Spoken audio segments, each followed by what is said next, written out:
Crabs is a simple game in which players, well, will catch crabs and will sell them to people that will turn them into delicious things. You have different types of cards here. You have 4 stacks of vendor cards, then you have the crabs, there you have an initial pool of crabs plus a deck of crab cards, and cards up there that represent upgrades in your equipment. Finally, a player rate, and we'll see. We'll look at the details in a minute, but the general idea is that you will perform actions to acquire crabs and then to sell them to these people. In order to satisfy the request of a vendor, you need to give them exactly the crabs that they want. So here, a crab of value 2 and a crab of value 4. As you can see, different crabs, different values. So if you match the crabs that the vendor wants, you take the corresponding card that reveals, frees up another vendor, and you take it. And this up here is the number of victory points that you just scored. And the first player to reach a certain number of victory points based on number of players wins the game. So, but how do we get the crabs that then we're gonna try to sell to these people? Well, during your turn, you must take an action, but you have a large variety of things that you can do. What you can do is, well, during the game you will have cards in your hand.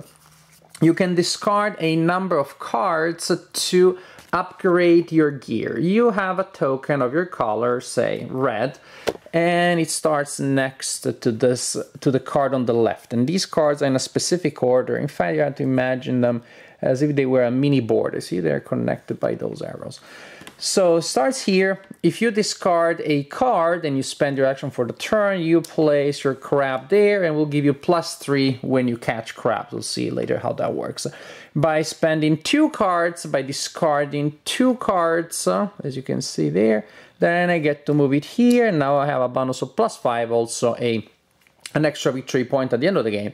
As you can see, that is how you upgrade cards. Those bonuses up there will be very useful during actual catching.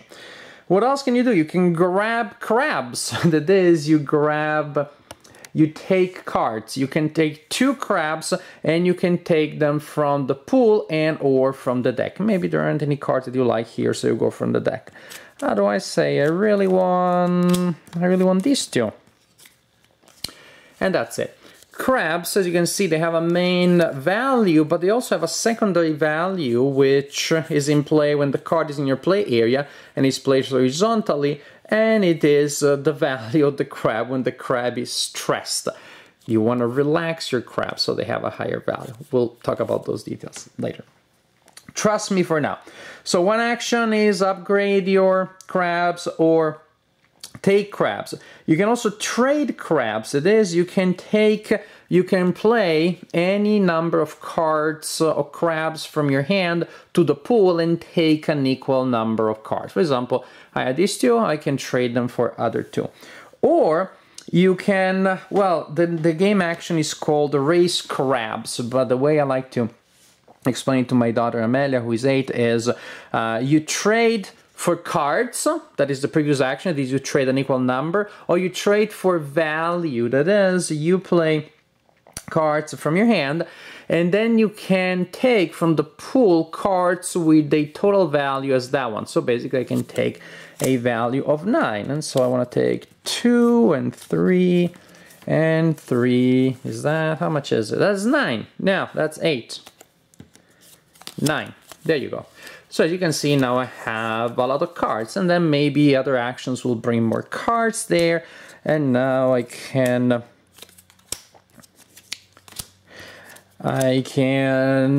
trade for number, and now I'm taking 4 cards. So there's this interesting idea that you may have a lower number of cards, but if they're valuable, you can turn them into a lot of cards, and you can have a lot of cards that you can turn into, well, a lot of other cards. So the different ways in which you're trading cards from the general pool. And the size of the pool will change as the game continues. Also, you can relax crabs. I don't know exactly how you relax a crab. I mean, you bring them to the movies and at dinner. You watch Netflix with them. I don't know. But when a crab is in your personal play area in the stress position, you can spend an action to actually relax up to 3 stress crabs in your area. I know, vaguely surreal. Finally, this is actually the most important action, you're collecting these crabs to catch the crabs, to finally catch them. Again, you will have a hand of crabs in your hand. You will use one of your crabs as the trap. So you place that card face down in front of you to start the catching sequence. And then you play any number of cards of crabs from your hand, like so. And then you look at the total. 3 and 5 is 3, 5, 7, 9. Then you look at this play right here, and it tells you with that number, with that total value, the kind of crab that you can catch from the ones that you actually use. So in the line of crabs that you want to catch, you need to place the one that you want to keep. For example, if the total value is between 5 and 9, then I can take a 1, if I had it here, which I don't have, or a 2 stress. Basically, I can take a value of 1 either as the main or the second. So I could save one of these and put it in my play area, but like this. However, plot twist, remember? I have a bonus from my equipment because I have a +5. So actually, in truth, I have 14. And that means that I can take this 2 here. Or I can choose to take the 3 stress. So I can take the 2 relaxed or 3 stressed. And then basically after you performed your main action, you can, if you have a set of cards that matches what the vendors want, that is when you can then, after you perform your main action, trade those cards for the vendor card, those crabs for the vendor card, and get the corresponding points. So this is how it works. You're getting cards, trading cards, trying to form these sets that you will then use to catch crabs. You sell them, and you do it like this, trying to score as many points as possible. Don't forget to upgrade your gear, because that also is very important. But this, in a nutshell, is how you play crabs. Crabs has, I find, an unfortunate title. I'm not gonna tell my daughters why I think so. I'm not gonna tell them that at all, actually, but I still think that, and I think you know why. I play with my daughters, 6 and 8. The 6 one struggled a little. The 8 was really into it. Amelia, my 8-year-old, really enjoyed the game. And I enjoyed playing it. I enjoyed the game in general, and I enjoyed playing it with her. Definitely, again, an 8-year-old can play it. It's that simple. In a certain sense, it is intuitive without feeling too obvious. Although, after I explain the list of actions, I helped my daughter Amelia to understand the strategy a little bit, telling her you start by looking at the vendors and what crabs you want, and then you need to figure out how to get them. So kind of like a reverse engineer the process of how you get there, and she really enjoyed it. We enjoy the flexibility of gameplay. There are just so many different things that you can do, and so many different paths to victory, because you may just go for a bunch of small crabs that are sold easily and constantly, or you may go for the crab that individually is worth, or for the sale that individually is worth 15 points, and pretty much you're halfway through to win the game. It's not only that, it's not just a numerical thing, it is also that as you go for more valuable sets, it also gets more dangerous, because the opponent sees the crabs that you caught, and the opponent therefore sees the vendor where you want to sell your profitable stuff, and then it may turn into a race in which in fact your opponent's trying to get that card out of there to fulfill the order first, which means I still have these crabs that I caught. They are not worthless, but they may not be as valuable. So it's not just quantity to go for larger scores, there is more of a push your luck element there, because of how other players can try to well, to take that chance from you.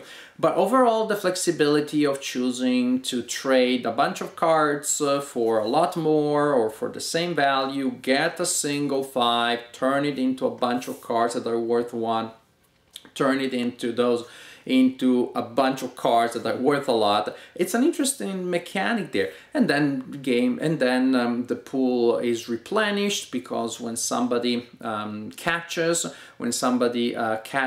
a crab, then the cards that are not used are put back into the pool. There is this constant movement here. So I see that you're taking 2 cards. I know that if you're going to use them, at least one of them will be back in the pool. And also you can choose when to upgrade your cards, and that is when to upgrade your gear. So all these interesting decisions here. The cards that used to upgrade the gear don't have to be any specific cards, so you're probably going to collect some worthless crabs and get rid of those to upgrade your equipment, which can be a really powerful element in the game. So a lot of different fun elements. For a parent like me playing with an 8-year-old, there is also a small added value, or not so small, which is adding numbers. It is all about adding the numbers and adding them quickly. And in fact, I can see how my daughter was able to do all the math quickly enough to actually still enjoy the game and not to get stumbled. But as a parent, every time that you can get your child to see 5, 5, 4, and 3, and 2, and how much that is, and they do it in their head fast enough, and they're having fun doing it, it's a pleasure for a parent. So crabs, something strange is the, I don't know, don't say the size, the scope of gameplay. It's not probably going to be the big game of your game night, although there's more game in here than it looks like. It's a bigger box game. It's the kind of length and complexity, well, still light, but a kind of like length and scope that you expect from, well, not from a game like this one. It is more than a filler. Again, it is not the bigger game out there in terms of scope, but definitely it is more than a filler. It can be, I don't know, something, it's a hybrid between the two, which is a kind of length and degree of commitment that you don't see very often. Usually games are easier to categorize one way or the other, like a main game, I don't know, like Horizons, or the small game like The Potion, which I reviewed last week.